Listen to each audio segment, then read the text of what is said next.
Imagine the silent corridors of the Supreme Court being invaded by a vengeful spirit, seeking justice in a terrifying manner. This is the story of the Vengeful Spirit of the Supreme Court, where a ghost haunts the judges, bringing fear and death. Are you ready to hear this scary story? Hit play and join us. The Supreme Court had always been a symbol of justice and order, a place where important decisions were made for the good of society. However, not all cases judged there brought true justice. In one such case, an innocent man was wrongfully convicted of a crime he did not commit. His name was Richard Miller, and he swore vengeance against those who betrayed him. After his execution, his soul remained trapped, haunting the corridors of the court. Richard Miller was a respected lawyer, known for his integrity and dedication. However, he was accused of a brutal murder, a crime he did not commit.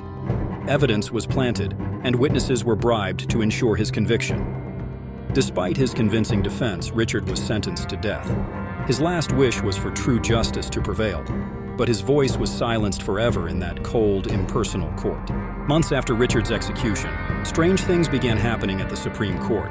Staff reported sudden chills, hearing strange whispers, and seeing shadows moving through the corridors. Important documents would disappear and reappear in inexplicable places. Judges and lawyers started feeling a dark presence, as if they were constantly being watched. One night, the judge who presided over Richard's case, James Brown, was working late. The silence was disturbing, broken only by the sound of his footsteps echoing through the empty halls. When he entered his office, he found a message written on the mirror in a red substance: innocent. The judge, frightened, tried to wipe the message away, but it seemed to reappear no matter how much he cleaned. James began to fear for his sanity, but didn't share his experiences with anyone. Over time, the manifestations became more violent. Judges and lawyers reported being pushed by invisible forces, feeling cold hands around their necks, and seeing terrifying visions of Richard Miller in his final moments. The Supreme Court, once a place of order and justice, had become a field of terror where no one felt safe. On one particularly scary night, Judge Maria Thompson was reviewing a case in her office. The door slammed shut, and all the lights went out. In the dark, she heard footsteps approaching and felt a cold hand touch her shoulder. When the light returned, she saw Richard Miller standing before her, his eyes filled with pain and anger. He whispered, "Justice will be served." Panicking, Maria fainted and was later found by a security guard, unable to explain what had happened. The judges began investigating Richard Miller's past and uncovered the truth behind his conviction. They found evidence of corruption, bribery, and witness tampering. Everything pointed to a carefully orchestrated plot to frame Richard and ensure his execution.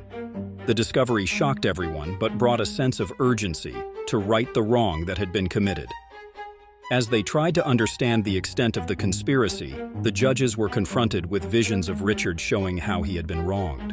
The whispers in the corridors intensified, always repeating the word innocent. Richard's spirit would not rest until true justice was served. Desperate to rid themselves of the vengeful spirit, the judges decided to perform an exorcism. They hired a famous exorcist, who arrived prepared with all the necessary instruments to banish the spirit. The exorcism was conducted in the courtroom, with everyone present, hoping they could finally bring peace to Richard and themselves. During the ritual, Richard's spirit manifested in full force. Objects flew through the air, lights flickered uncontrollably, and an overwhelming presence filled the room. The exorcist struggled to complete the ritual, but Richard resisted, his rage and pain transforming into an almost tangible force.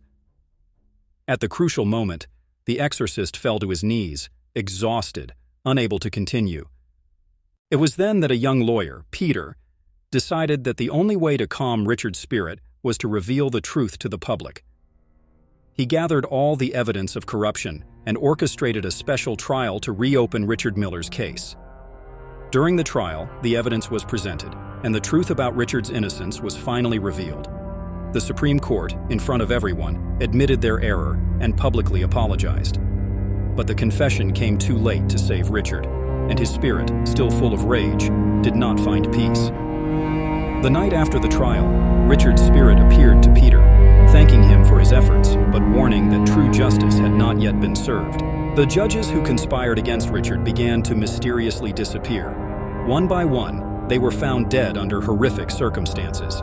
The investigations found no clues about the responsible party, but everyone knew it was the work of Richard's vengeful spirit. Terror spread through the Supreme Court, and no one felt safe. Peter, despite his efforts to bring justice, also began to be haunted. He saw Richard in his dreams, felt his presence during the day, and heard threatening whispers at night. He believed he was being temporarily spared, but knew his time was running out. Peter decided to leave the city, hoping to escape Richard's curse. But on the way, he suffered an inexplicable car accident. While trapped in the wreckage, he saw Richard's spirit approaching, with a look of sadness and vengeance. Richard whispered, "You tried, but true justice is yet to come." Peter was found dead at the scene of the accident, and Richard's curse continued to haunt the Supreme Court. The few remaining judges and lawyers lived in constant fear, knowing they could be next at any moment. True justice for Richard Miller was never achieved, and his vengeful spirit remained, bringing terror and death to those who dared enter the corridors of the Supreme Court. The Supreme Court was eventually closed, deemed a cursed and uninhabitable place. Stories of hauntings and mysterious deaths became urban legends, told to scare new generations. But those few who knew the truth understood that Richard Miller's spirit was still there, waiting for his final revenge. Want part 2 of this story? Leave it in the comments. If you have a horror story and want it published on our channel, send us your story.